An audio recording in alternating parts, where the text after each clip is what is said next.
Bueno, les damos la bienvenida a todos a la actividad científica del día de hoy. La actividad va a ser sobre juego patológico, mirada y abordaje desde la práctica clínica. En primer lugar, vamos a tener la participación de la psicóloga licenciada Silvia Naxson, psicoterapeuta, psicoanalítica de adultos, psicoterapeuta del programa de prevención y tratamiento del juego patológico. En segundo lugar, va a participar Gracie Gómez, profesora adjunta del Departamento de Psicología Médica, es también licenciada en Psicología, especialista en psicoterapia en servicios de salud, terapeuta comportamental, psicodramatista clínica del Instituto Moreno Bustos de Montevideo. Vamos a dar comienzo entonces con Silvia, que va a hacer la primera parte de la presentación, y luego continúa Gracie. Bueno, muy bien, muchas gracias, Jimena. Bueno, en primer lugar, saludarlos, buenas tardes para todos, es un gusto para nosotras estar acá, y bueno, haber sido invitadas también por la Sociedad Uruguaya de Psicología Médica, Medicina Psicosocial a realizar esta presentación. Tal como comentaron, el tema que nos convoca hoy es el juego patológico, es un tema que nos apasiona, es un tema que realmente hemos adquirido experiencia clínica y hemos tratado de ir sistematizando, ir aprendiendo junto a nuestros pacientes. ¿Ah? Y en ese sentido, bueno, el título habla de eso, de una mirada que es conjunta por la gente del programa, por los profesionales que trabajamos en el programa, y de las diferentes formas de abordaje que vamos a ir explicitando a medida que se va desarrollando la presentación.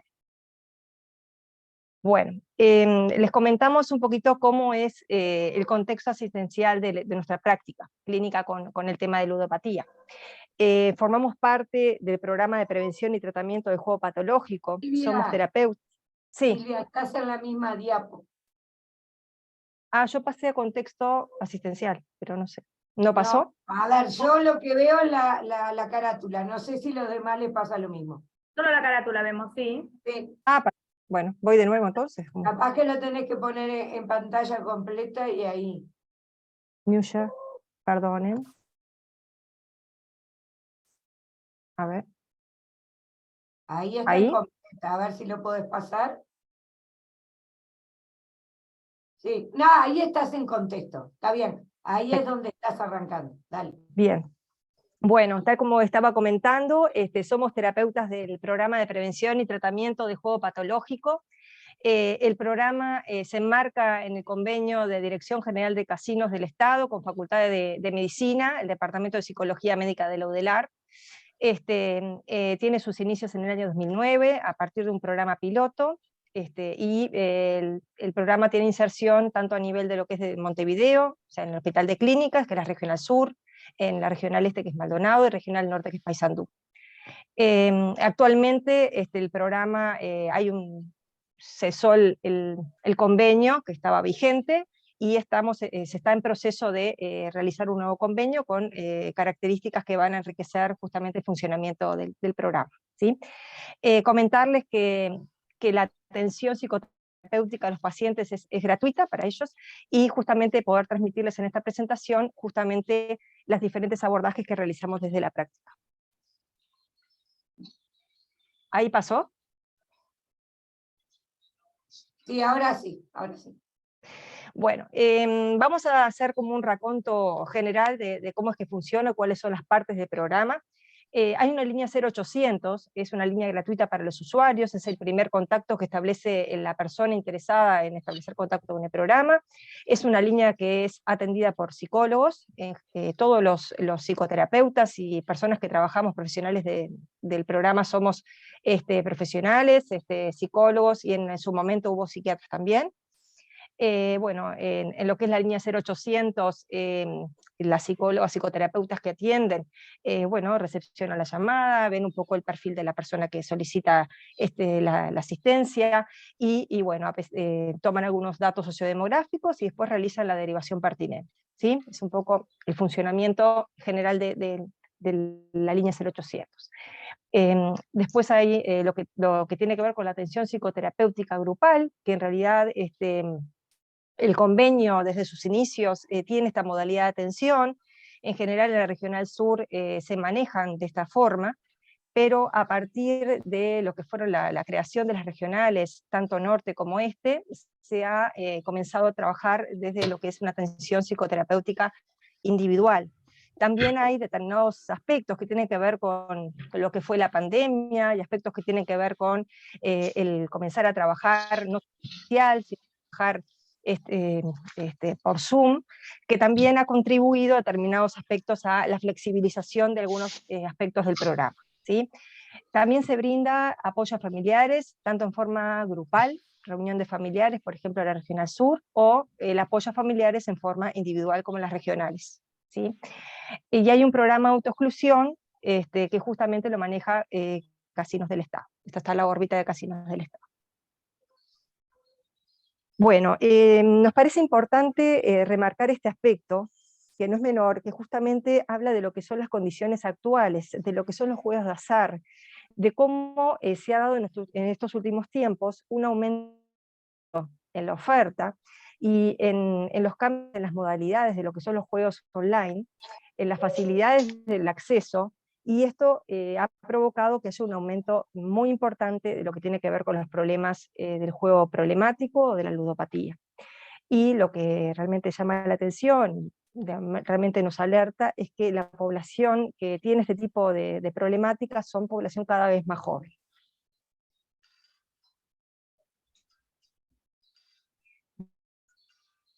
Algunos aspectos que compartimos con los terapeutas de programa, aspectos que tienen que ver con las características. ¿Perdón?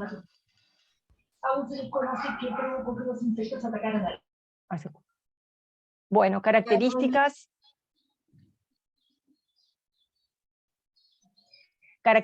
que hacen a lo que es la ludopatía, el juego patológico o trastorno por juego de apuestas, que son todos denominaciones que hablan de lo mismo, ¿no? de este problema de juego. Sabemos que es una patología que es compleja, es una patología que es multideterminada, o sea que está condicionada por factores, diferentes tipos de factores, sean los factores genéticos, factores biológicos, factores psicológicos, factores sociales y culturales, y justamente esta complejidad y esta multideterminación hace la dificultad también del abordaje, ¿verdad? Justamente cómo está atravesada este problema, esta adicción, por todos estos aspectos, ¿sí? Sabemos que es una adicción sin sustancias, o llamadas adicciones psicológicas o sociales, que tiene un alto índice de prevalencia a nivel tanto internacional como a nivel nacional. Se sabe que en estudios internacionales se han hecho investigaciones que dan cuenta que el 0,5 hasta el 2% de la población general tiene este tipo de problemáticas, de trastornos por juego apuestas o juego patológico, y estos datos se replican en lo que puede ser la situación del Uruguay. Hay pocos estudios, pero bueno, los que se han realizado marcan esta tendencia, ¿sí? También, por otro lado, observamos también desde la clínica el alto índice de comorbilidad, ya sea con patologías médicas como con patologías psiquiátricas. Las más comunes son la depresión, la bipolaridad y los intentos de autoeliminación, que son bastante habituales en este tipo de pacientes. Y para muchos autores, esto no es un dato tampoco que es un dato muy relevante, es que este trastorno mental es un trastorno muy grave, es un trastorno que es crónico y es un trastorno progresivo, aunque tratable, ¿verdad? Y que no afecta solo al jugador, sino que afecta a todo su entorno. Se dice que una persona con problema de juego va a interceder en la dinámica de la vida de 5 personas más. Su estado va justamente a afectar a 5 personas más de su alrededor, su familia, contexto, ¿sí? Y esto justamente es una de las características también que hacen a las características del ludópata y de este trastorno mental, que tiene graves consecuencias, y que estas consecuencias no solo se dan a nivel personal o psicológico, sino que también se dan a nivel familiar, a nivel social, a nivel laboral, a nivel económico y hasta legal. En ese sentido, está asociado con altas tasas de pérdida de empleo, con problemas conyugales, de comunicación, con problemas patrimoniales, y hasta con posibles conductas delictivas, ¿tá? Entre otros. ¿ah?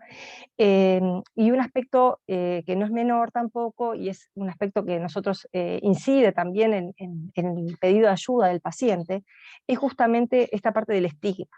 El estigma, donde de alguna forma la ludopatía es percibida como un vicio, donde el ludópata es percibido como el timbero, donde entonces el lugar del pedido de ayuda a un profesional queda como relegado, ¿no? Porque es como que es la persona que es vicioso, como que bueno, que por sí mismo puede salir adelante, es ese preconcepto que no ayuda de alguna forma que las personas pidan la ayuda que corresponde para un trastorno mental de este tipo, ¿sí?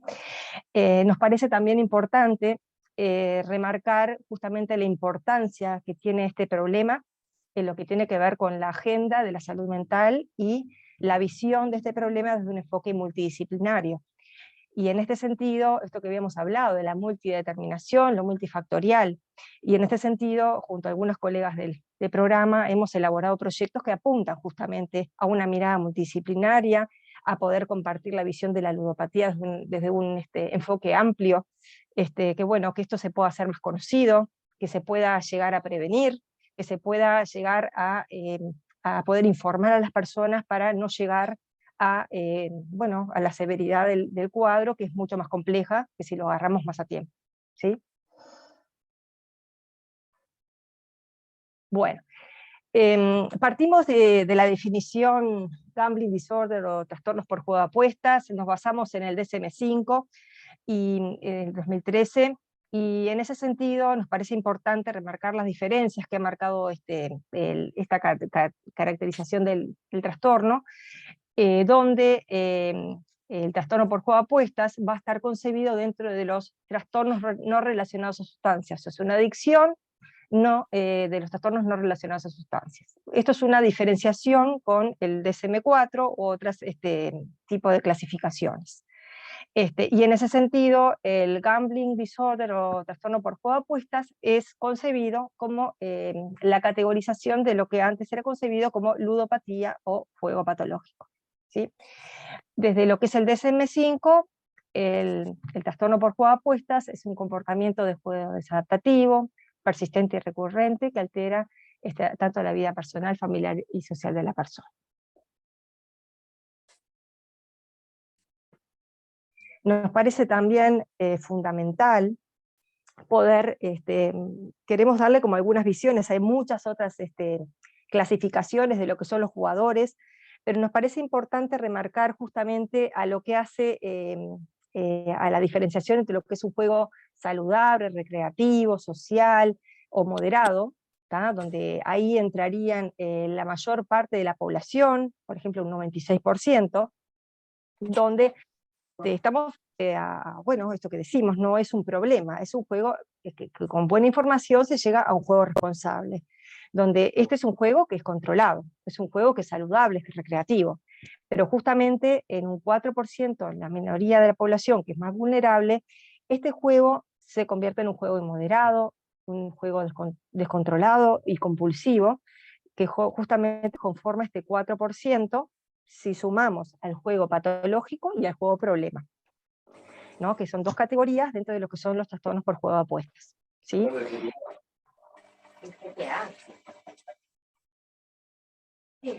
Bueno, les voy a comentar de alguna forma lo que es mi trabajo en la Regional Este, junto a otra colega también, que trabajamos allí en Maldonado, acá en Maldonado. Bueno, el programa inició en el junio de 2019, trabajamos a nivel locativo en una oficina de la Intendencia Municipal de Maldonado, y bueno, los días de atención de mi consulta con mis pacientes son los miércoles y los jueves, ¿sí? En general, las derivaciones vienen de la línea 0800, pero habitualmente, por tratarse de un departamento donde uno ya tiene los vínculos profesionales establecidos, hay muchas derivaciones más bien de la Dirección de Adicciones de la Intendencia, porque funcionamos muy cercanos a ellos, y donde hay muy buena interrelación, y también por recomendación de otros pacientes. Es así que digamos, el servicio de la Regional Este, bueno, como que ha aumentado bastante la demanda y tenemos bastantes usuarios que están bueno, siendo atendidos por el programa. Bueno, en la regional este, de repente esto también conforma como una diferenciación de lo que son la generalidad del trabajo en la regional sur, en Montevideo, digamos. Trabajamos desde un enfoque individual, ¿sí? La frecuencia de trabajo es semanal, las consultas son 50 minutos a una hora, el criterio para el alta son 2 años de abstinencia, contamos con supervisión clínica, que eso nos ha ayudado a formarnos y a ir pudiendo bueno, trabajar aspectos de la práctica clínica, que, bueno, y formarnos también en el área de ludopatía, que es un área muy específica, ¿verdad? Se realizan también entrevistas con familiares, ya sean en general trimestrales, pero también en base a la demanda y en base a lo que uno va observando, a las necesidades también del proceso del paciente, ¿sí? Por otro lado, me parece que es importante remarcar la presencia de las reuniones de coordinación mensuales que hubieron en el programa, que eso también ayudó a que pudiéramos tener un conocimiento entre los terapeutas del programa de diferentes regionales, poder tener un intercambio, poder tener la opción de plantear alguna duda, de plantear algunas cuestiones que tienen que ver con la modalidad de trabajo. Bueno, eso me parece que también ha sido muy enriquecedor para nuestra práctica y nuestra experiencia. Bueno, me parecía importante poder marcarles o comentarles para que ustedes pudieran seguir cómo es que llega el paciente y de qué forma se va haciendo el trabajo a medida que el paciente ingresa al programa en la regional este, ¿sí? En una primera etapa sería el ingreso al programa, obviamente que sea, a pesar de que el paciente puede haber sido derivado por la oficina de adicciones o por derivaciones de otros pacientes, se le pide al paciente que llame a la línea 0800 por un tema de ingresar, que ingrese los datos, que haya como un registro. De ahí se toman algunos datos que resultan importantes para luego sistematizar datos y poder tener todo bajo la órbita adecuada. De la línea 0800 se realiza la derivación, en nuestro caso, por ejemplo, regional este, y el terapeuta realiza el contacto con el paciente.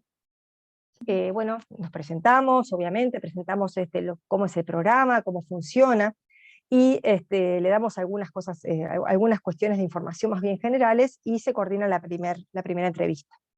Entonces entramos a lo que es la etapa diagnóstica.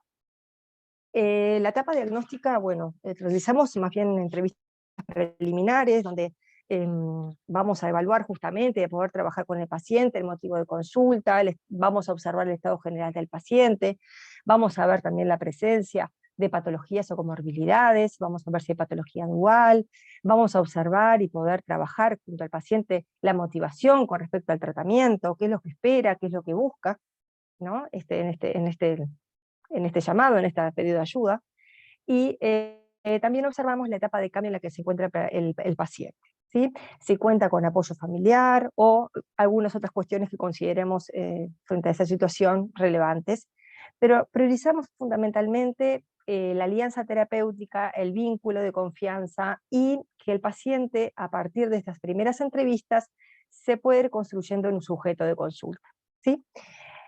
En esta etapa diagnóstica, de todas formas, paulatinamente y en forma bastante flexible, se aplican la batería de test o inventarios psicológicos. Y hay una serie de inventarios que se aplican no en forma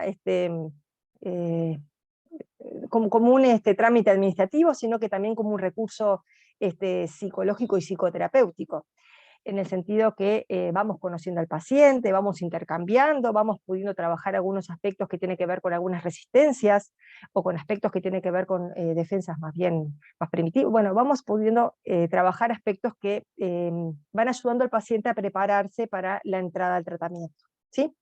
Dentro de esos inventarios o batería de test, está la ficha de ingreso al programa, que tiene más bien, recaba datos más bien sociodemográficos, pero no solo eso, sino las comorbilidades, o sea, todo lo que tiene que ver con patologías médicas, patologías psiquiátricas, antecedentes familiares, el tema del contexto familiar, de crianza, la historia personal del paciente, algunos aspectos, pero más bien como una entrevista muy estructurada, ¿sí?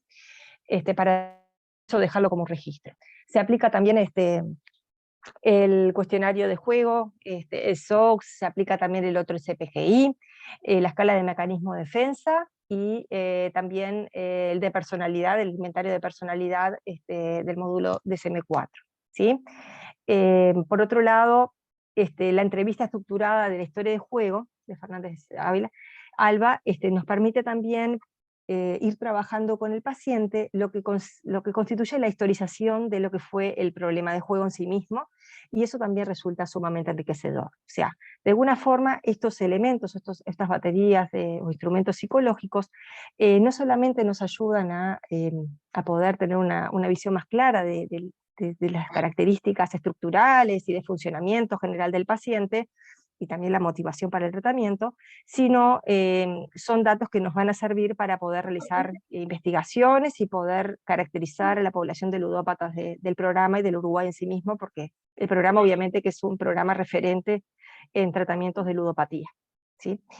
Bueno, en ese sentido, en mi práctica clínica se va realizando paulatinamente devolución de algunos de los resultados de la batería de test que me parecen pertinentes, que puedan aportar, y se explicita el encuadre de contrato de trabajo psicoterapéutico. Así que se entra en lo que sería la etapa del proceso psicoterapéutico individual en sí mismo, ¿sí? Bueno, por mi formación, el abordaje es más bien psicodinámico. Como habíamos dicho, el tratamiento psicoterapéutico que realizamos en Regional Este es individual, y el abordaje que yo realizo es psicodinámico, ¿sí? Entonces, enumeré algunos de los aspectos que me parecían importantes compartir con ustedes, y poder comentarles que esto de alguna forma es una construcción que estamos haciendo constantemente, que estamos ajustando permanentemente, porque no había una experiencia de trabajo psicoterapéutico a nivel de ludopatía, a nivel individual. Entonces, bueno, uno basado en lo que es la experiencia clínica, pero a nivel de población general y no ludópatas, tenía una modalidad de trabajo, pero bueno, cuando trabaja con ludópatas hay aspectos que hay que adaptarlos, ¿verdad?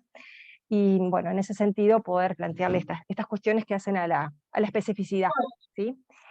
En primer lugar, por supuesto, el tema de la alianza terapéutica como un elemento fundamental para el trabajo psicoterapéutico, también la transferencia y la contratransferencia como elementos a poder utilizar como un mecanismo obviamente fundamentales en Princeps en el tratamiento psicoterapéutico psicodinámico. También la forma en que concebimos el problema de juego, que tiene un sentido, una lógica y una función dentro del aparato psíquico de la persona. Pero también a la vez, esto que les comentaba, esta adaptación de lo que tiene que ver la postura del tratamiento psicoterapéutico psicodinámico, tuvimos que adaptarlo a la situación de juego, donde el paciente necesita también herramientas que le permitan ir controlando y mantenerse en abstinencia. Entonces también, por ejemplo, ubicar a los desencadenantes de juego y los facilitadores de las recaídas es un instrumento, es una herramienta o un elemento que hay que trabajarlos porque resultan fundamentales para que justamente la abstinencia se pueda hacer cada vez más larga, y bueno, el paciente pueda sentirse que bueno, realmente le es posible controlar esta cuestión del juego, ¿sí? Por otro lado, también hallar los nexos entre lo que es la adicción, la historia personal, la historia y sus identificaciones, ¿no? O sea, esta forma de concebir la adicción y la conexión con lo que tiene que ver con el conflicto intrapsíquico, con la parte identificatoria, con sus relaciones primitivas, bueno, todas estas cuestiones que también se trabajan desde el enfoque psicodinámico, ¿no? Esto de facilitar la conciencia, la comprensión de los comportamientos, de las emociones, de los pensamientos, ya sea con lo que tiene que ver con la enfermedad o otras cuestiones que también agudizan la problemática, ¿verdad? Bueno, el aumentar la reflexión, el poder propiciar el insight, el poder justamente brindar herramientas o facilitar que el paciente tenga una mayor comprensión de sí mismo, de su conflicto, de su problema de juego, y bueno, nos basamos más que nada en esas cuestiones más bien desde ese punto de vista. Obviamente, a la luz de los conceptos psicodinámicos, como es el conflicto intrapsíquico, el inconsciente, mecanismo de defensa, relaciones objetales, transferencia y contratransferencia, entre otros, ¿sí? Por otro lado, me parece fundamental compartir con ustedes que hay aspectos de lo que tiene que ver con el tratamiento psicoterapéutico de los trastornos por juego de apuestas que bueno, son compartibles desde una visión también psicodinámica, ¿no? Esto también se trabaja a nivel de otras corrientes o teórico-técnicas diferentes a la psicodinámica, como tiene que ver el lugar de la importancia de la alianza terapéutica sólida, el mantener la abstinencia, esto que estábamos comentando, ¿no? Que tenemos que trabajar sobre este aspecto porque es un aspecto fundamental para las personas que tienen este problema, y que las recaídas permanentes tampoco ayudan a que el paciente se sienta motivado a continuar el tratamiento. Entonces son cuestiones que ayudan a la permanencia y a la motivación del paciente para, bueno, para que este proceso se vaya pudiendo gestar.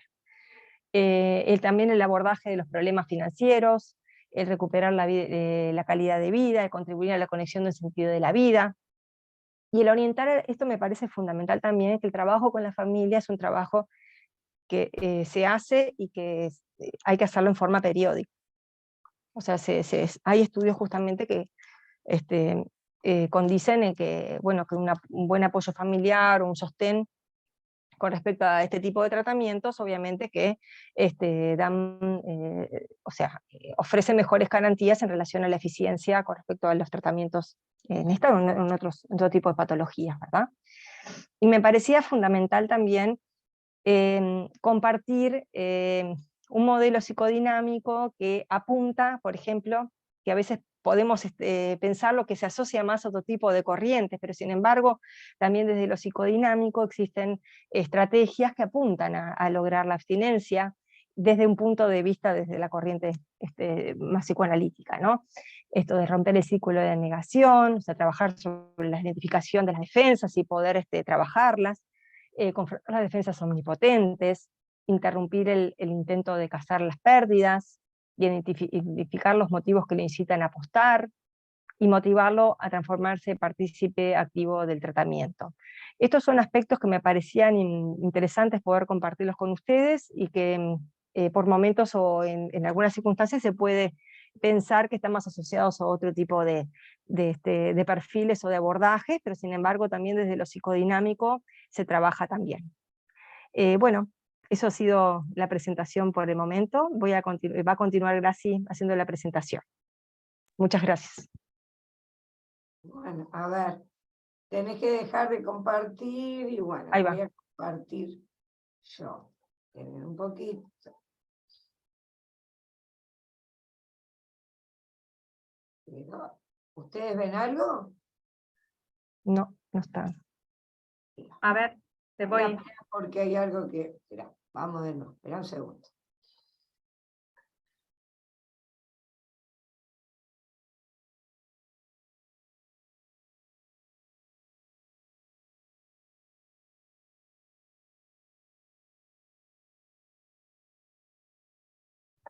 Ahí sí. Ahora empezó, sí, sí. Bien. Espera un poquito. Ahí. Bien. Bien. Bueno. Digamos que yo, por el contrario de Silvia, voy a presentar un abordaje grupal y desde una línea, diríamos, cognitivo-conductual con agregados. Vamos a decirlo por el momento. Pero antes un poquito de historia como para poder entender lo que es el encuadre de todo esto, ¿sí? El programa se inicia, como decía hoy Silvia, en el año 2009 con un piloto. Ahí se comienza a construir, diría yo, la Regional Sur, ¿sí? En el sentido de que, bueno, se empiezan a trabajar. Lo primero que se hace es seleccionar pacientes, ¿sí? El tema es así: empezamos a trabajar en la Regional Sur, en el Hospital de Clínicas, en realidad como estudiantes de la diplomatura en psicoterapia en servicio de salud. Cuando nos llegó, hacíamos orientación psicodrama. Cuando llega el momento de que había que hacer en psicodrama, había que hacer una práctica, que era imposible que no se hiciera una práctica. Y bueno, era un tema muy complejo. Y entonces, como el docente de la diplomatura estaba justamente en este tema del programa, nos planteó hacer la pasantía, bueno, trabajando en la selección de los pacientes del programa, que era a efectos de, bueno, de conformar los grupos. La cosa que una cosa trajo la otra y después, bueno, seguimos trabajando como colaboradores honorarios. Digo seguimos porque fui yo y otros compañeros. Y bueno, y en determinado momento surgen cargos, y bueno, y ahí devenimos de alguna manera psicoterapeutas del programa. En un momento, como decía Silvia, el programa pensó en términos de abordaje en grupo. ¿Sí? ¿Por qué? Por este tema de que siempre se ha dicho que a nivel de los contextos de servicios de salud son los más, ¿no? Los más eficaces. Y en ese momento, cuando arranca el programa, que, a ver, como decía Silvia, ¿no? Nosotros arrancamos sin tener casi idea de lo que estábamos enfrentando, ¿sí? El sistema que se usaba es lo que se llamaba corredor terapéutico. O sea, armábamos un grupo, empezábamos a trabajar en el grupo, y cuando llegaba diciembre, hacíamos el cierre del trabajo, se tomaba la licencia, porque era así las vacaciones, digamos, y a la vuelta de ese momento, a partir de febrero y hasta abril, mayo, dependiendo, se admitían pacientes. Se daban alta, si había un paciente que ya estaba dado de alta, que el criterio que se usaba era el que planteó Silvia, de los 2 años de abstinencia, se daban altas y se ingresaban pacientes. Pero ¿qué sucede? Se hace camino al andar, como puse ahí, el valor de la experiencia. No empezó, no funcionaba. Al principio, incluso yo diría que, bueno, mi experiencia era que quería forzarlo. Pero el tema es que no. Había que responder a la demanda, ¿sí? En cuanto a que muchas veces el ludópata cuando pide ayuda es justamente porque está en un momento de crisis. Entonces tiene que ingresar rápidamente al programa porque si no lo perdemos. Y después vamos a ver algunas características de lo que es el psiquismo del jugador que también lo explica, ¿sí? Otra de las cosas que tenemos que estar abiertos es al tema de los reingresos. Porque puede suceder que por más que una persona haya entrado en abstinencia, incluso con bastantes años, puede haber una situación vital estresante de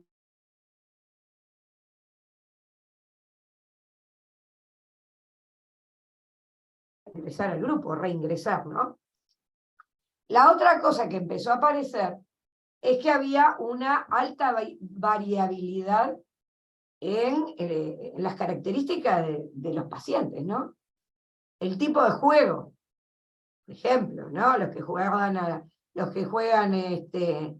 a la ruleta de paño, a los slots, al casino, a las cartas, perdón, pero también juegos rurales, digo, uno puede encontrar muchísimas cosas que coexisten en un mismo grupo.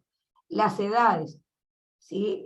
La variabilidad puede ser muy grande, ¿sí? Podemos tener un joven de 25 años y una señora de 85, ¿sí?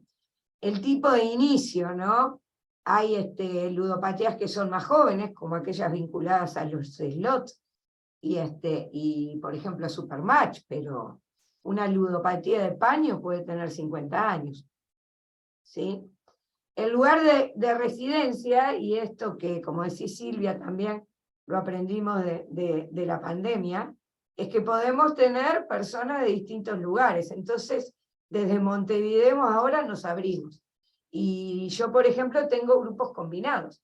Tengo personas que van al grupo y personas que se conectan desde otros lugares.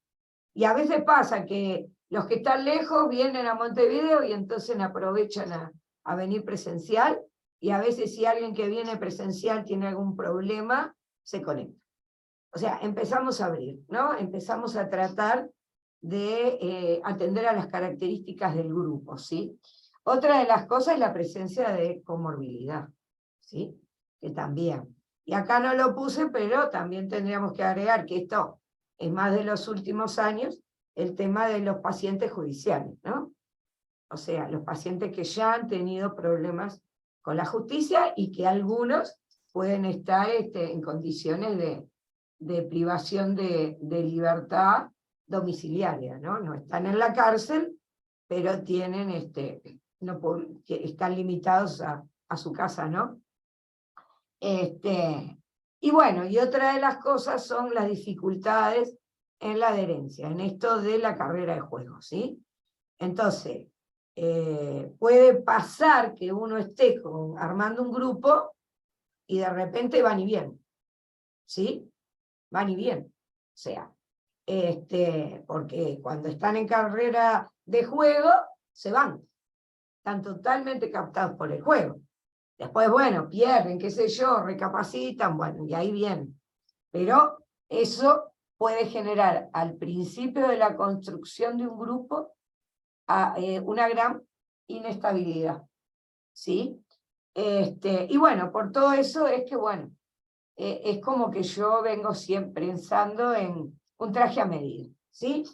Al principio trataba de protocolizar y después, bueno, y después van a ver también que por el tipo de abordaje también me empecé a soltar, ¿sí?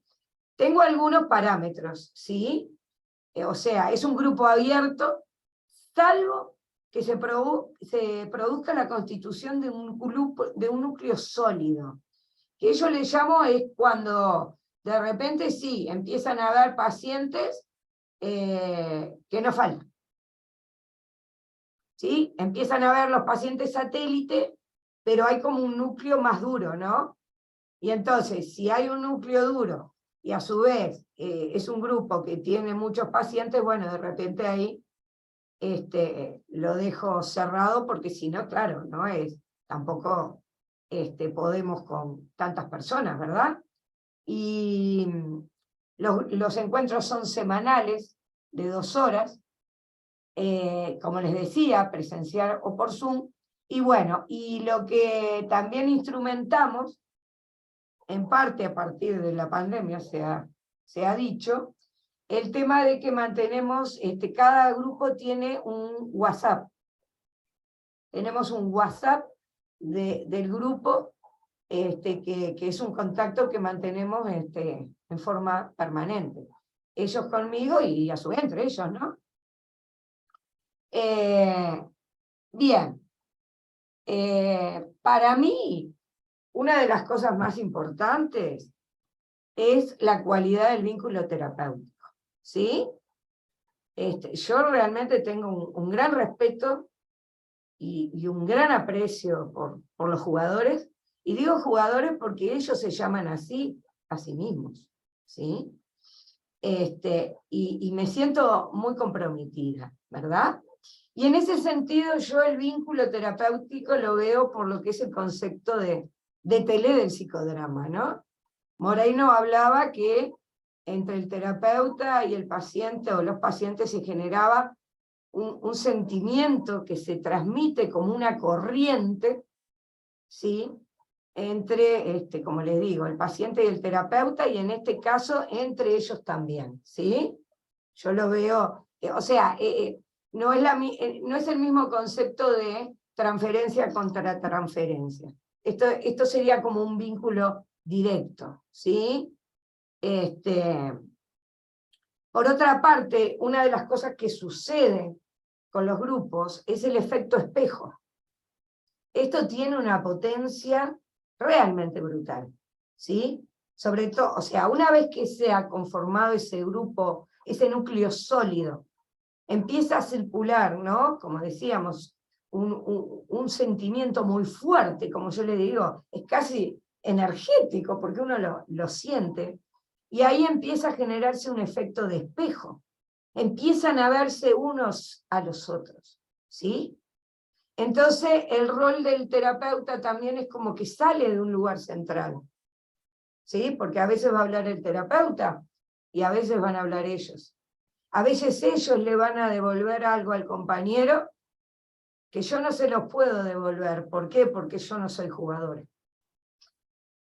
Entonces, ellos toman, ¿no? Y uno ve cómo eso sirve y van aprendiendo uno de los otros, ¿sí? ¿Verdad?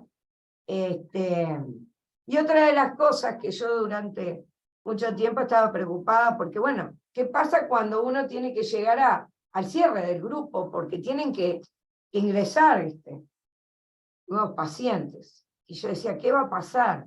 Bueno, que yo les diría que cuando llegamos a esos niveles de cohesión tan grande en el grupo se mantiene. O sea, el grupo sigue funcionando, sin necesidad del terapeuta. Eso es lo que ha pasado en la realidad. Y eso me parece realmente, ¿no? Espectacular, realmente.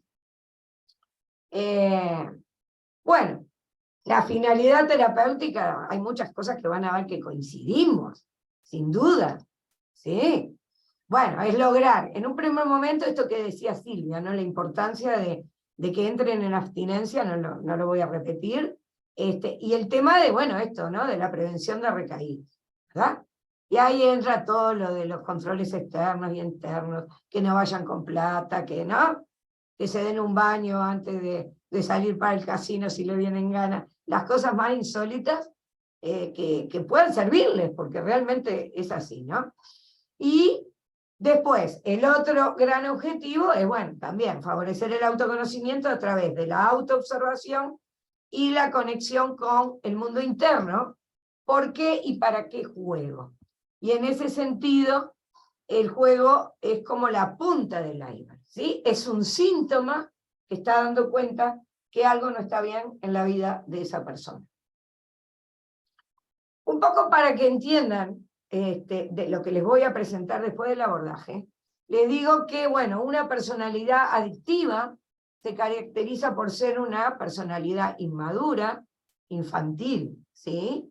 O sea que el jugador es una persona demandante, dependiente, y que tiene un inadecuado manejo de las emociones, ¿sí?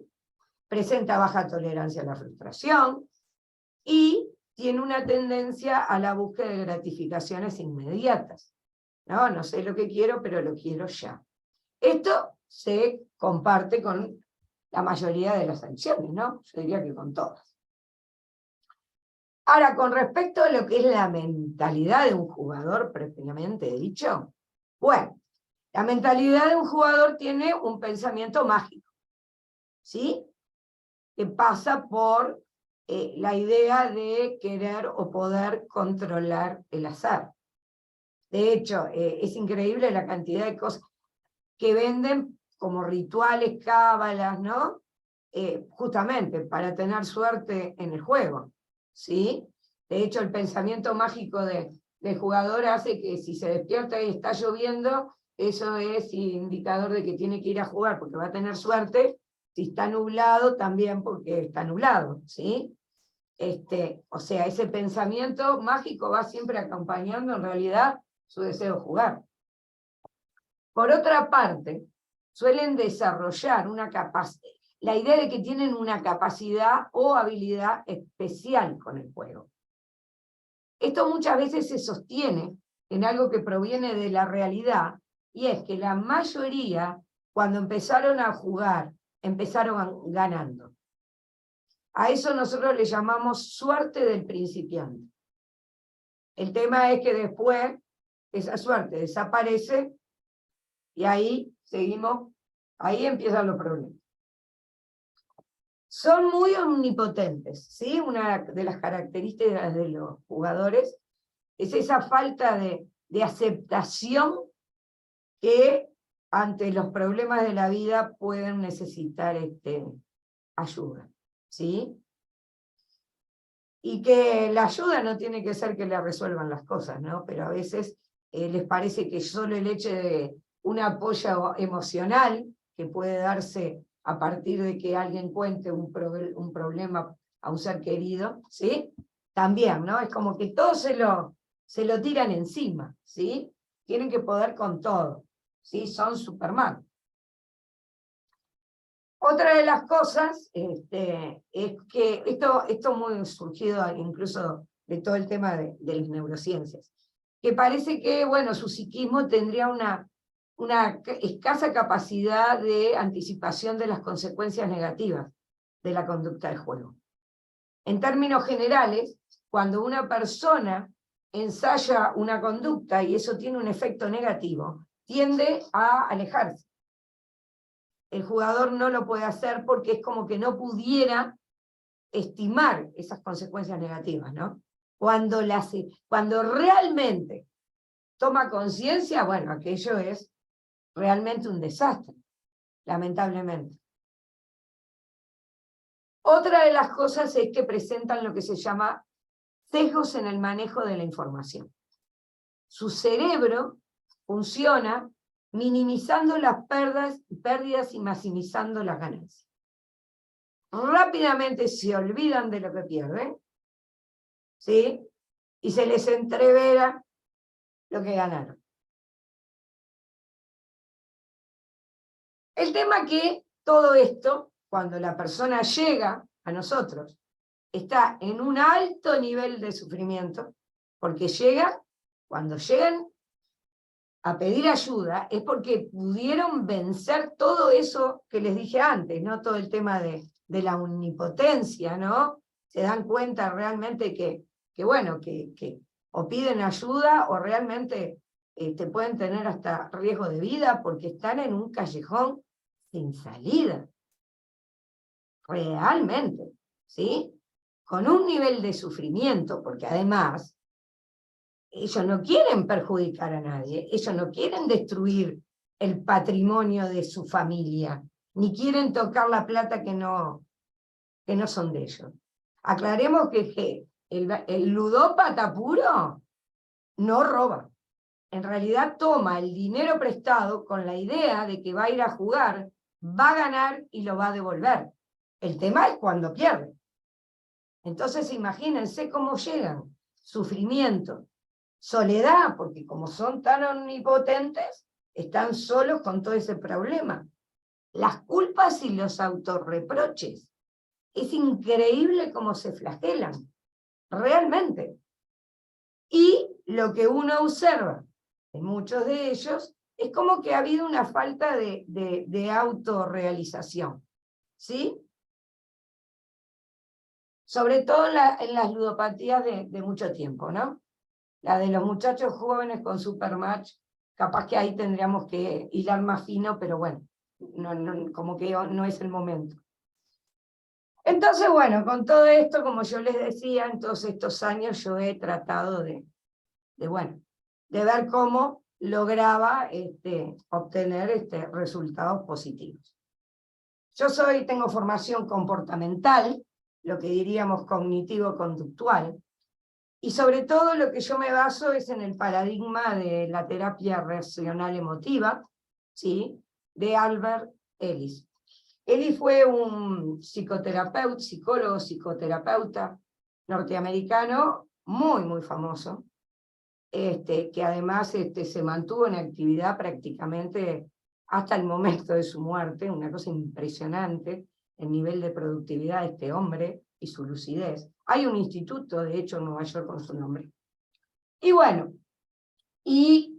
cuando lo que plantea este autor es el modelo del ABC del comportamiento humano, ¿sí?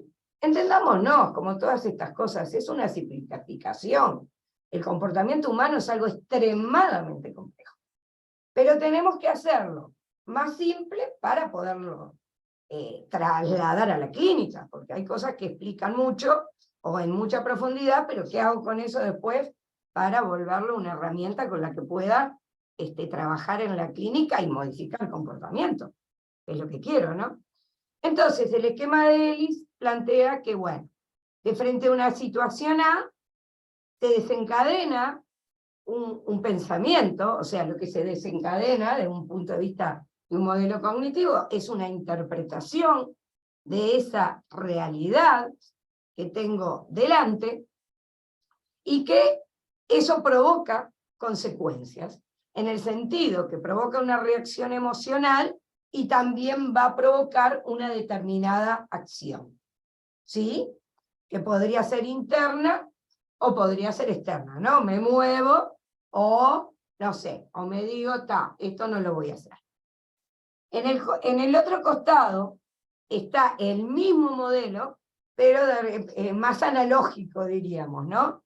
Entonces, esto de que, bueno, frente a una situación, tenemos una interpretación y eso provoca una respuesta emocional. Ese es el esquema básico de Eris. Entonces, partiendo de este esquema de Eris, podemos pensar que el comportamiento tiene un componente cognitivo, que tiene que ver con el procesamiento de la información, que tiene que ver con el lenguaje. Tiene un componente afectivo, que es el que tiene que ver con las emociones, y si hablamos de emociones, hablamos del cuerpo, porque yo siento cuando hay un correlato fisiológico, si no estoy pensando. Y también hay algo que tiene que ver con la toma de decisiones. Bueno, y estas tomas de decisiones tienen consecuencias, ¿no? Sobre uno mismo, sobre los otros, o sobre el mundo. O sobre las tres a la vez, ¿sí? Como decíamos, el comportamiento es extremadamente complejo. Entonces, un poco, lo podemos ver ahí, ¿no? Tenemos, por un lado, el cuerpo, ¿no? Tenemos el cerebro como apoyatura de la mente, eso todo el campo de las neurociencias que van a cambiar el mundo, sin duda, ¿no? Las cosas que están diciendo las neurociencias es una cosa brutal, brutal, y lo increíble es que están confirmando cosas que ya se sabían de hace miles de años. Eso es lo curioso también, ¿no? Y bueno, y el medio ambiente. En cuanto al aspecto cognitivo, el procesamiento de la información, bueno, lo que trabajo es con un enfoque discursivo, ¿sí? Un debate racional, o lo que llaman diálogo socrático. Y bueno, y a través de ese diálogo buscamos evidencia y refutación de ideas y creencias irracionales. El tema es que a veces razonamos con creencias que no son adecuadas y por lo tanto las consecuencias de ese razonamiento van a ser inadecuadas, ¿sí? Lo mismo que el tema de los sesgos, ¿no? Todo el tema de los prejuicios también, ¿no? Acá hay todo un tema, de hecho, hasta trabajar los prejuicios que ellos tienen acerca de sí mismos, pero también trabajar los que las personas tienen sobre ellos, porque ellos tienen clarísimo el tema de que los catalogan de los timberos, los viciosos, y que juegan porque quieren, ¿sí? Porque le cuesta mucho, incluso a los familiares, después de cierto tiempo de terapia, entender que eso no es un vicio, es una adicción. Bueno, otra de las cosas es trabajar con psicoeducación, ¿sí? Yo también uso los inventarios. Yo acá no les hablé de la parte diagnóstica de la aplicación de los inventarios. Eso yo también lo hago porque es además una exigencia del programa, en tanto tiene que formar parte de la historia clínica. Pero bueno, esa parte no la puse acá, ¿sí? Yo en general lo que voy haciendo es, como les digo, intento entrar a los pacientes a los grupos, por supuesto, viendo en qué grupo y qué sé yo, pero capaz que esto no me limita. Si lo necesito entrar, igual genero un espacio individual para ir haciendo esta otra parte, porque además estas cosas yo las trabajo a nivel grupal, los inventarios los trabajo a nivel grupal, porque todo lo que hago es a nivel grupal.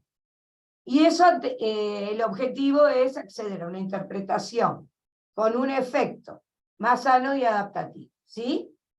Tiene que ver con lo que llaman reestructuración cognitiva, ¿sí? El desarrollo de un pensamiento más racional. En lo que hace al afectivo, bueno, ahí como yo les decía, eso tiene que ver con las emociones, por lo tanto estoy hablando de trabajar con el cuerpo, ¿sí? Bueno, y ahí viene mi otra formación, ¿sí? Yo soy psicodramatista y aparte tengo formación en lo que llaman terapias de tercera y cuarta generación, ¿sí? Que ya deben de conocerlas, que es lo que tiene que ver con el mindfulness, ¿sí? Y, por ejemplo, la terapia focalizada en la compasión, ¿sí? La primera es de John Kabat-Zinn, la segunda, el autor es Paul Gilbert, y que está inspirado en la filosofía oriental, y que como hoy se está viendo, y esto que les decía antes, está siendo confirmado por las neurociencias, ¿sí? En realidad, yo el mindfulness tiene aproximadamente unos 14 años. Y yo además soy, como se llama ahora, esto lo escuché el fin de semana en una instancia de mindfulness, meditadores. Las personas que hacen meditación, ¿sí? Que tiene que ver con esto de la filosofía oriental. Ustedes deben de haber seguramente oído. Bueno, yo les digo que no quiero sacar la cuenta de cuándo soy meditadora, porque bueno, no me quiero amargar, ¿sí? Pero yo conocí estas cosas directamente, no por la filosofía oriental precisamente, ¿no?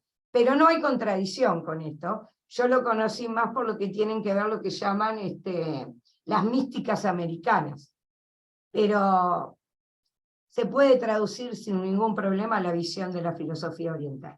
Y bueno, y esto del psicodrama, que en el año 2019, otra vez, yo tenía que hacer la práctica en el instituto para poder dar la prueba como psicodramatista, y bueno, y ahí fue que, como yo a su vez tengo una compañera en el departamento de psicología médica, que también era compañera en el instituto, planteé hacer la prueba aplicando psicodrama a un grupo de pacientes.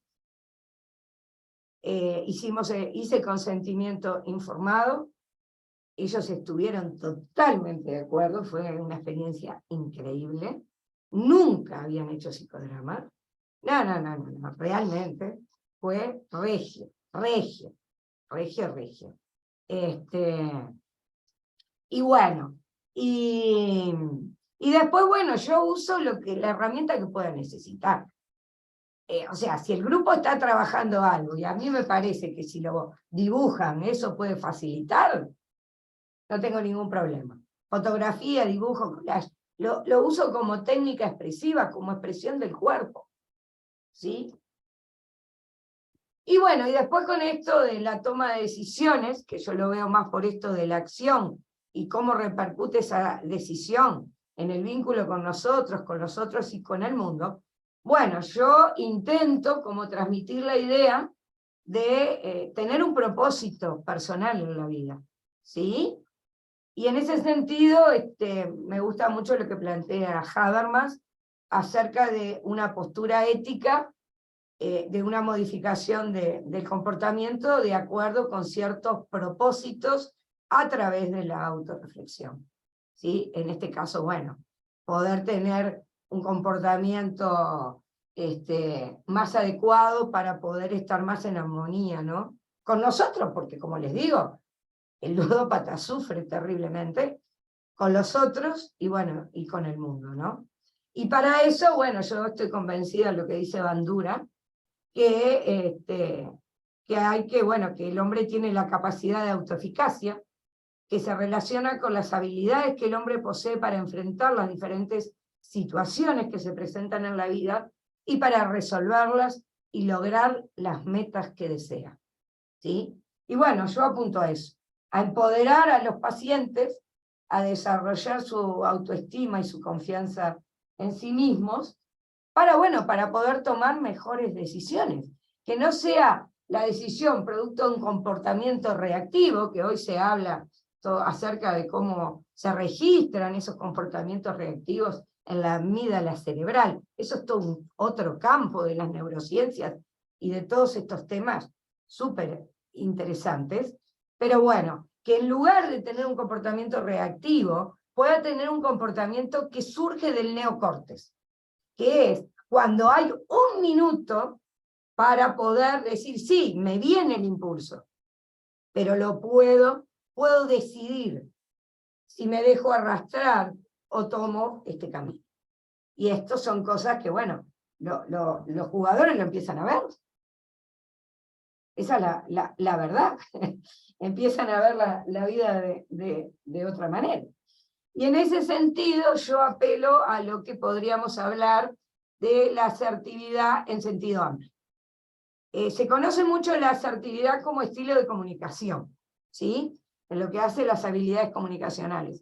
Pero la asertividad en la literatura aparece con un sentido amplio que tiene que ver con una filosofía de vida, que curiosamente yo le diría que es la misma que la filosofía de vida del psicodrama, ¿sí? O era la filosofía de vida de Moreno, que refiere a favorecer aquellos comportamientos que le permiten al individuo ser expresivo, espontáneo, seguro, y capaz de influenciar y guiar a los otros, darse cuenta tanto de sí mismo como del contexto que le rodea, ser una persona sana emocionalmente, o ser verdaderamente feliz. ¿Quién no quiere ser así? Yo quiero, y creo en que se puede lograr. Por eso intento, o sea, esto lo tienen que lograr ellos, ¿sí? Yo no lo puedo hacer por ellos. Pero lo que sí intento transmitirles es que es posible. Hay que trabajar duro, ¿eh?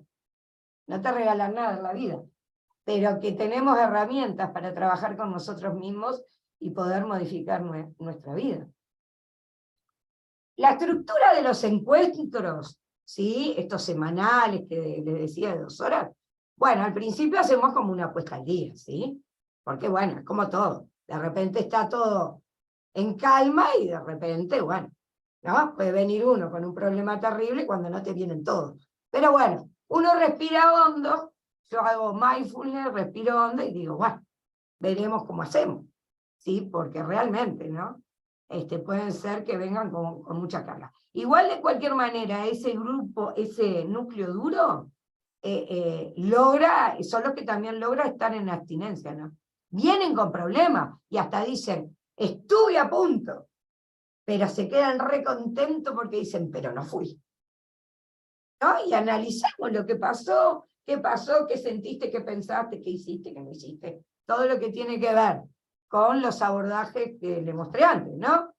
En general, a veces puedo, a veces no, pero en general intento que haya siempre una instancia de mindfulness que tiene que ver con llegar al trabajo interno desde el lugar de lo que es la meditación, ¿sí? O la terapia basada en la compasión, que tiene que ver también con eso, que es simplemente poder estar en una actitud de autoobservación acerca de sí mismo, en el aquí y el ahora, y simplemente atestiguar qué es lo que pensás, qué es lo que sentís. Esto es muy corto, ¿no? Increíblemente, el poder volvernos conscientes de esas cosas provoca cambios en el comportamiento. Eso es lo que decían los antiguos y como les digo, y ahora las neurociencias lo están confirmado. El mindfulness es lo que hacen los iluminados, como se llama, el Dalai Lama y todas esas personas que hoy las neurociencias han estudiado sus cerebros y han descubierto que eso que se llama iluminación tiene que ver con que esas personas, producto de la meditación, han desarrollado conexiones mucho más fuertes entre el cerebro, entre el hemisferio derecho y el izquierdo. O sea, las conexiones cerebrales, producto de la meditación. Pero bueno, es todo un tema esto. Para mí es fascinante, ¿no? Y bueno, y después, bueno, hacemos el cierre y las despedidas.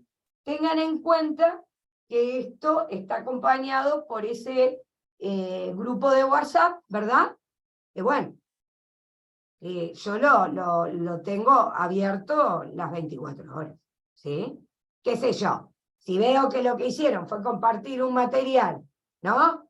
A los compañeros en el grupo, y son las 12, de repente no pongo nada, ¿sí? Capaz que al otro día sí, miro el material y pongo algo, ¿sí? Ahora, si pasa una situación compleja, bueno, dentro de lo que yo puedo, ¿verdad?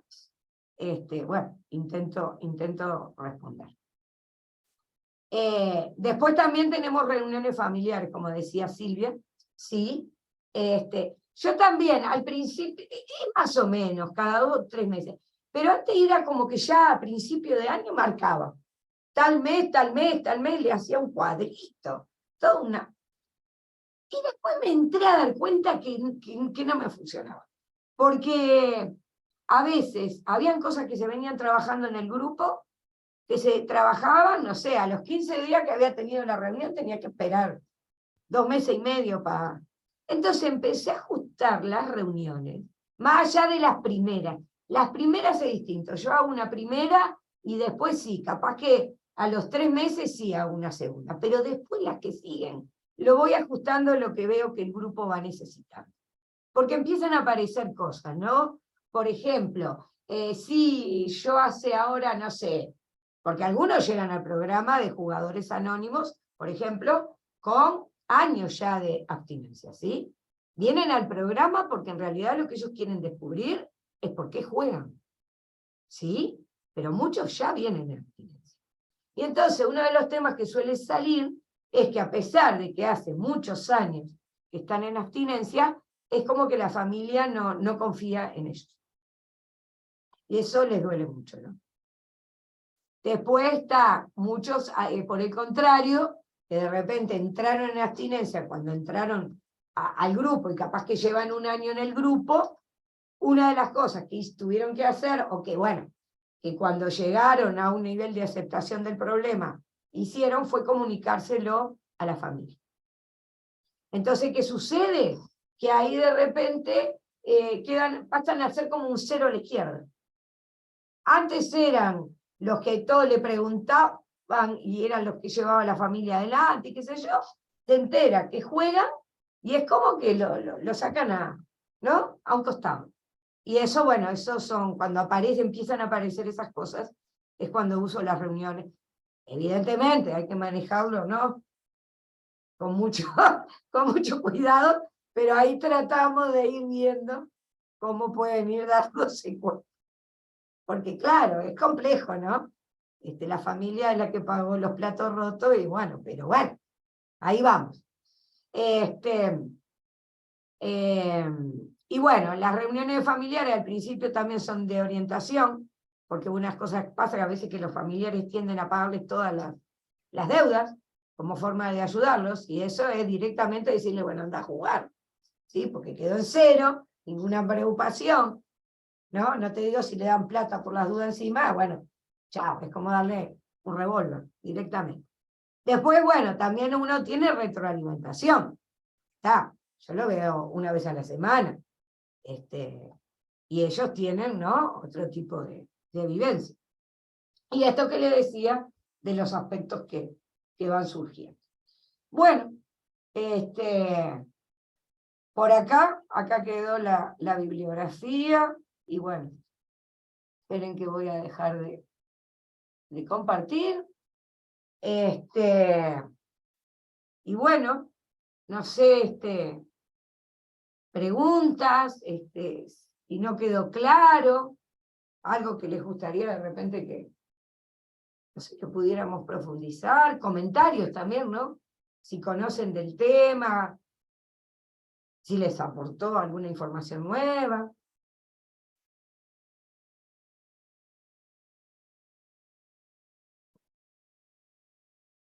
Bueno, Patricia comenta en el chat que la presentación fue muy buena y aportó mucho.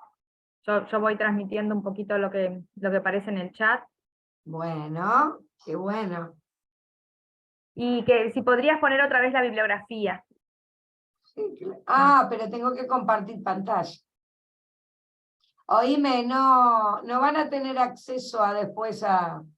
Sí, pueden tener acceso al link de la grabación. Sí. Y ahí pueden hacer capaz que una captura de pantalla.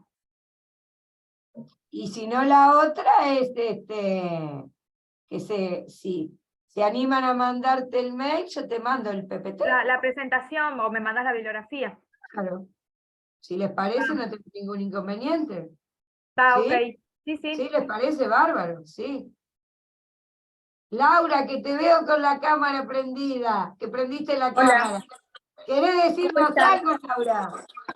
Sí, te quería preguntar, ¿cuánta gente trabajas los grupos? ¿Cuántas personas? Digan, máximo, mínimo, ¿cómo te manejas con eso? Sí, mirá, eso también es muy variado, porque el problema es dependiendo de los pacientes que tengas en el grupo. Si tenés pacientes que de repente tienen comorbilidad y tenés pacientes judiciales, por ejemplo, ¿no? Yo es una cuestión que lo calibro, y vuelvo a decir, realmente yo uso mucho la tele de Moreno, creo mucho en eso, que lo calibro, no es solo mi cabeza, más allá que me encanta pensar, porque sinceramente me encanta pensar, y sobre todo pensar en sistematizar la práctica. Pero más allá que la piense, es como que lo siento, ¿entendés? Y además no lo hago sola. O sea, al principio sí, cuando estoy armando el grupo sí, pero una vez que el grupo está conformado, yo pido permiso para ingresar. Ajá. Ah, sí, sí. Pido permiso. Y de hecho, yo tenía un grupo que había decidido como que no, había planteado a ellos, ¿no? Y habíamos quedado que no, que iba a quedar cerrado.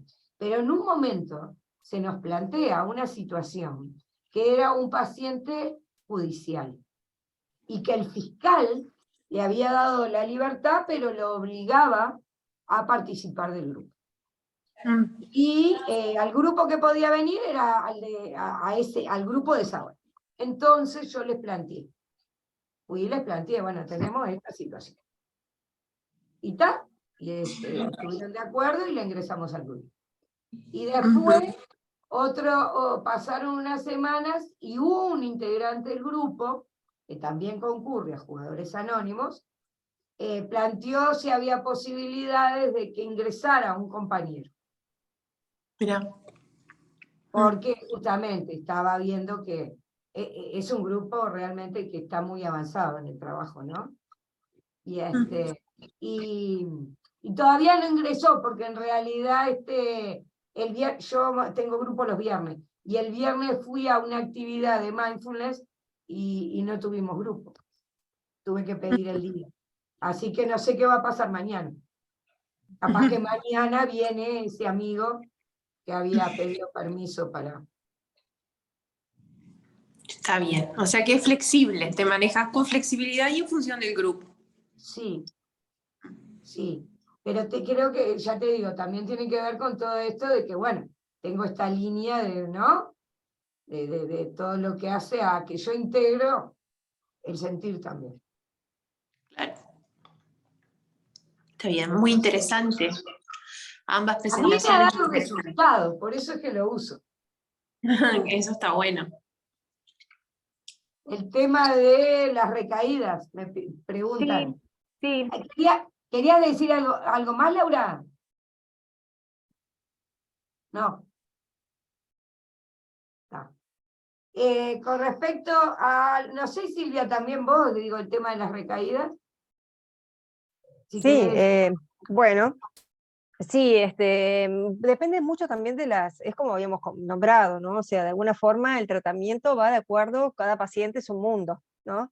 Cada situación es particular. De repente hay pacientes que llegan, como decía Gracia, en abstinencia y se mantienen en abstinencia. Me pasó con pacientes que realmente ingresan siendo conscientes de su problema, ya estando en un momento álgido con respecto al problema, el tema también familiar. Y bueno, es un paciente que, bueno, vino decidido y logró mantenerse en abstinencia y bueno, logró el alta y bueno, logramos trabajar montones de cuestiones y no recayó. Como otros pacientes que en las primeras etapas recaen bastante, en forma bastante asidua. Y justamente el trabajo de las recaídas es lo que comentábamos, es lo que trabajamos con los pacientes. O sea, tomar la recaída como un elemento para poder aprender, para poder justamente prevenir que suceda, poder estudiar las circunstancias en las que se ver los factores desencadenantes, qué es lo que estaba sucediendo en ese momento, cómo se sintió, qué dificultad tuvo para manejar, interpretar esa situación, o sea, poder tomarlo desde ese punto de vista, porque muchas personas quizás, eso también, de alguna forma yo lo anticipo antes de, cuando estoy haciendo un poco la presentación de cómo es el encuadre de trabajo, planteo que el tratamiento de los pacientes con este problema es algo que es habitual, que puedan tener recaídas, y que la recaída no implica que el paciente deja de venir, justamente es el venir y trabajar sobre el tema, y venir y justamente aprender juntos a ver qué es lo que está sucediendo, por qué recayó, qué circunstancias fueron lo que le estresaron, para que luego él tome, se empodere, y que bueno, ya va conociéndose, estas cuestiones, ¿no? De poder ver cuáles son los desencadenantes, cuáles son los factores que preponderan a que el paciente vuelva a recaer, de qué manera podemos proteger, cuáles son los factores protectores.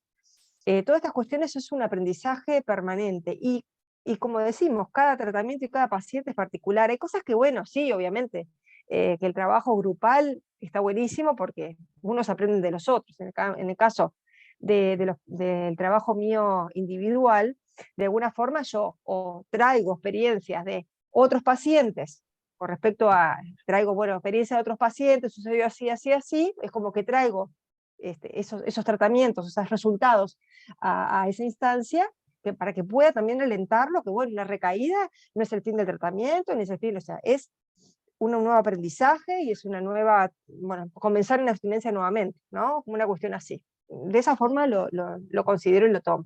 Pero el trabajo también individual tiene eso, que en realidad no hay un otro, digo, no está hablando con un par, está hablando con un terapeuta que no tiene ese problema. Entonces, bueno, ahí están también las limitaciones del trabajo individual.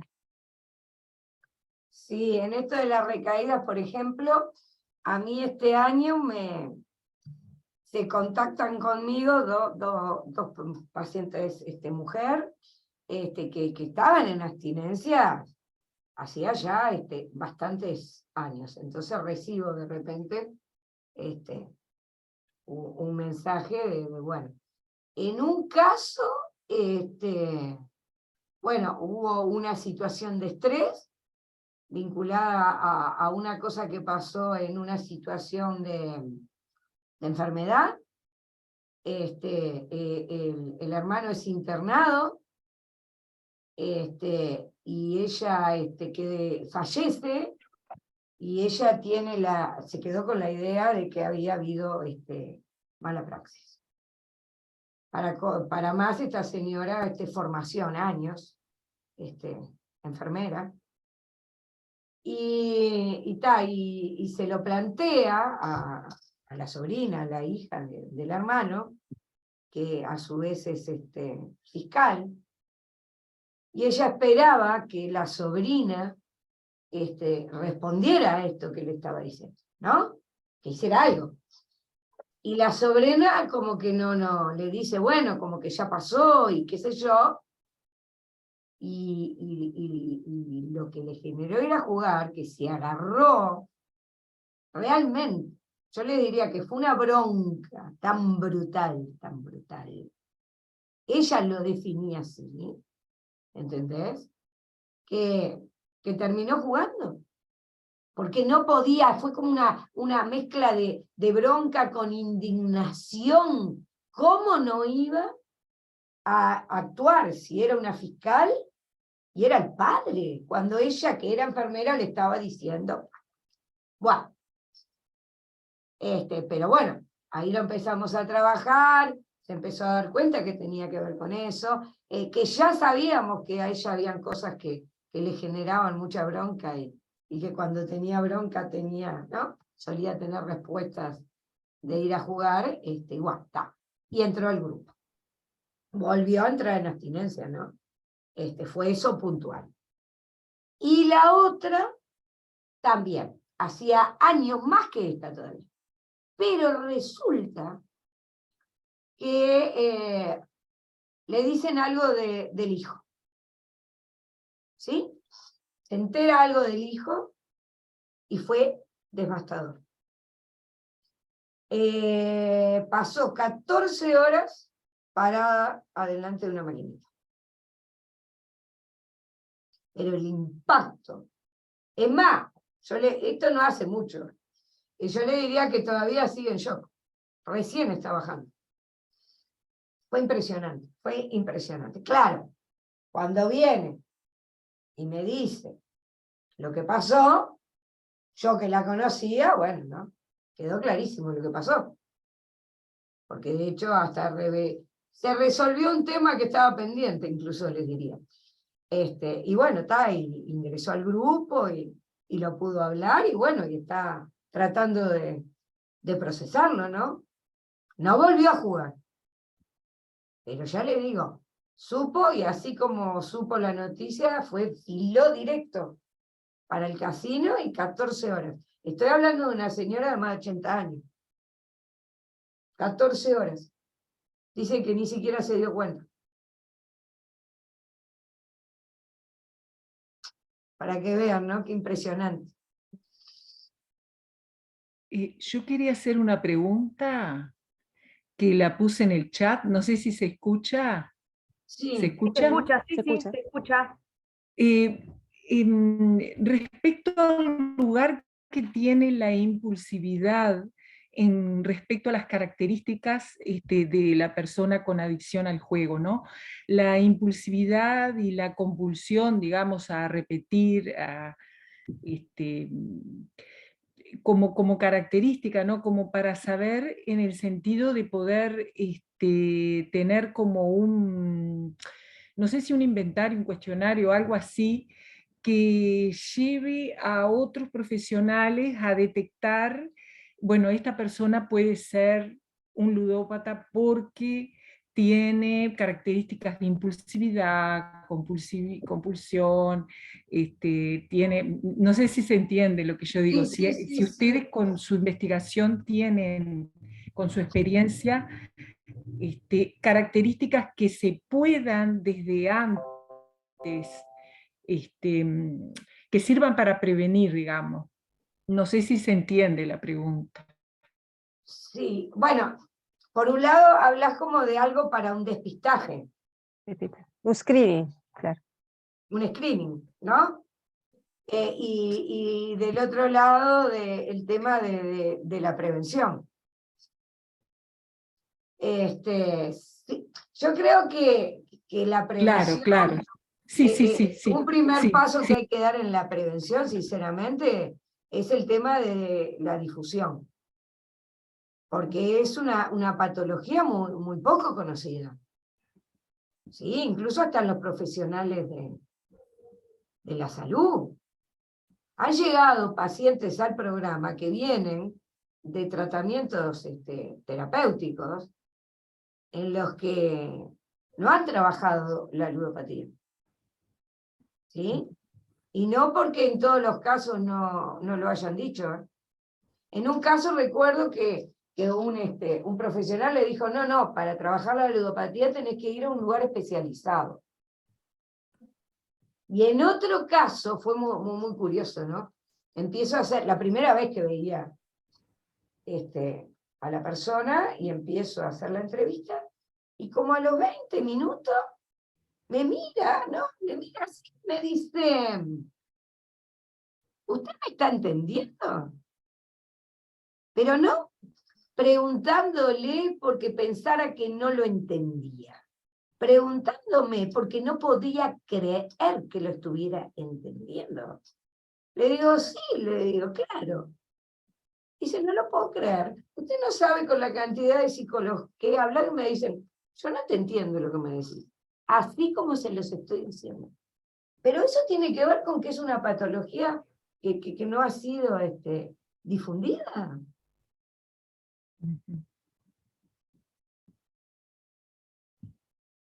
¿Estás hablando, Patricia?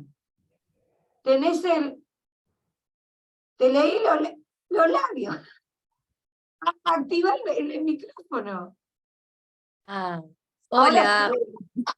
Estaba pensando en voz alta, en realidad, no fue la intención participar, pero pensaba que es una adicción, como que tiene síntomas que tienen las mismas características, ¿no? Es una patología que no se habla nada más. Y el Exacto. abordaje sería desde un lugar como una adicción. Pero a ver, miren a nivel judicial, ¿sí? A nivel judicial hay fiscales que han salido a decir que la ludopatía es un invento. Sí, sí. ¿Sí? Primero, cuando en realidad, digo, un fiscal no puede hablar acerca de eso, ¿no? Pensemos, pero sacando eso, ¿sí? ¿Ah? Entonces, eso es el gran desconocimiento, ¿no? Sí, otra cuestión que me parece importante, por lo menos desde lo que es la práctica mía con pacientes, hay pacientes que estaban ya en tratamiento psicoterapéutico individual y que de alguna forma vieron que a pesar de que hace 2 años que estaban en tratamiento, el problema de la ludopatía continuaba y su familia estaba desesperada. O sea, si bien se abordaban aspectos que tienen que ver con conflictivos o lo que sea, no había un cambio en lo que tiene que ver con el tema del síntoma de juego. Entonces, a partir de eso es que consultan, y bueno, el trabajo es lo que le estamos diciendo, digo, si uno se para de una postura más abierta, psicodinámica, sin enfocarse a lo que tiene que ver con el síntoma en sí mismo, el abordaje de la abstinencia, el abordaje de los desencadenantes, el abordaje de las recaídas, todas esas cuestiones, los síntomas van a estar años hasta poder que haya una revisión, ¿no? Entonces, bueno, hay un cambio que los pacientes ven, bueno, para mí lo fundamental no era la psicoterapia, sino venir acá, porque mi problema principal es el problema de ludopatía. Eso me está cerciorando toda mi vida. Y bueno, quería comentarlo porque es eso, ¿no? Como que termino diciendo, en realidad, mi psicoterapia, lo que me está cambiando la situación vital, es el abordaje de esto, es el estar en la abstinencia. Sí, todo lo demás me colabora, me ayuda, pero bueno, si yo sigo jugando, mi situación no va a cambiar. Entonces, bueno, plantearles esto, ¿no? Que la especificidad es fundamental. Bueno, una persona con ludopatía, a pesar de que tenga otros conflictos, bueno, tiene que abordarse. Porque además en esto, ¿no? De repente de esto que les decía más cognitivo, bueno, uno lo ve como la punta del iceberg. De acuerdo. ¿Ah? Pero si está en carrera de juego, además, no vas a poder meterte debajo de la punta. Porque estar en carrera de juego es estar en una locura total. O sea, toda la vida del sujeto está centrada nada más que en el juego. Sí, los pensamientos, las Todo. acciones, el tiempo, todo gira en torno al juego. O sea, cuando está tomado por Y después toda su incluso vida, todo, está pero después tomado. de darse Es como, cuenta de que no estaba sé. tomado por el juego, todo pensaba en Exacto. relación al juego. O sea, toda mi dinámica diaria, cotidiana, la miraba en relación al juego. A ver, cuando termine de trabajar voy a jugar. ¿Y cómo hago para que mi familia no se entere de que yo voy a jugar? ¿Qué le voy a decir? ¿Cómo le voy a mentir? ¿De dónde voy a decir que saqué la plata? Fui, Todo jugué, giraba en torno al perdí, juego. ¿de Entonces dónde voy a era sacar la plata para reponer? exactamente todas esas Y la cuestiones que hacen bicicleta a un continua. martirio. La persona se siente No, es sin una terrible la salida. situación. Es terrible la situación. Las mentiras, los ocultamientos, todo el tema de la desconfianza de la familia, que bueno, es entendible también desde el lado de la familia todo lo que sucede, ¿no? Que cueste volver es lo que trabajamos con los ludópatas, bueno, va a llevar un tiempo, va a haber que trabajar, va a haber que mantenerse en abstinencia, o sea, es un trabajo que te lleva su tiempo, Y y que es la otra doloroso para cosa, todos, es doloroso para todos.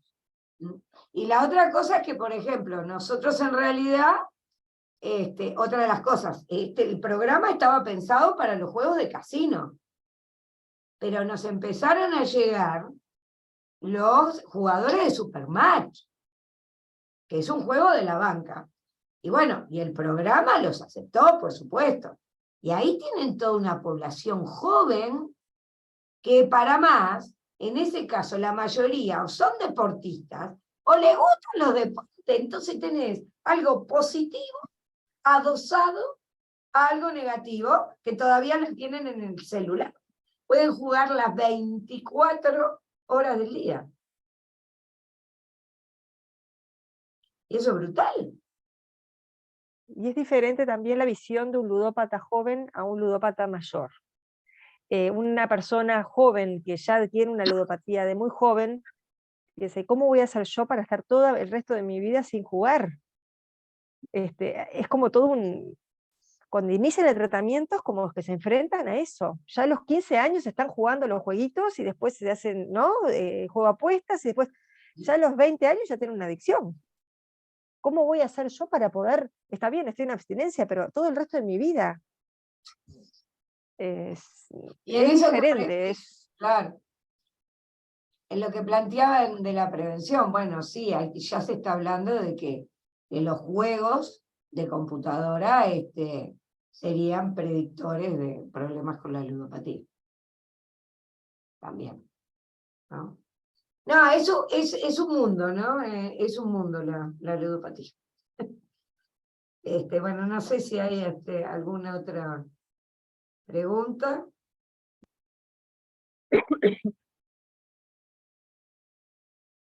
Hay una compañera psicodramatista en el grupo. Patricia.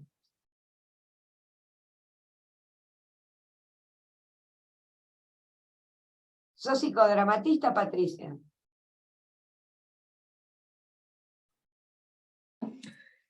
No, no me formé como psicodramatista. Estuve con Raúl Sintes trabajando, hice psicodrama en la facultad con él, no sé si lo conoces a Raúl. Sí, claro. Bueno, pero Hice a ver, con un él maestro, así que si y me estuviste formé con teatro él... espontáneo con Raúl.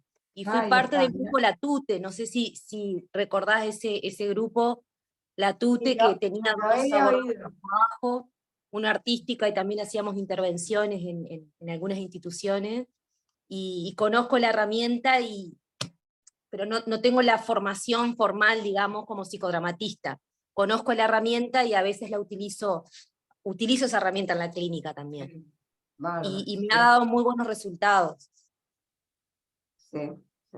Fue muy sucinto, ¿no? Lo que planteé, pero bueno. Un poco para mostrar esto de que yo trabajo con técnicas que tienen más que ver con lo cognitivo y técnicas que tienen que ver directamente con cuestiones más de lo corporal. Bueno, no sé. Bien. ¿Tienen alguna otra pregunta o estamos en la hora? No sé.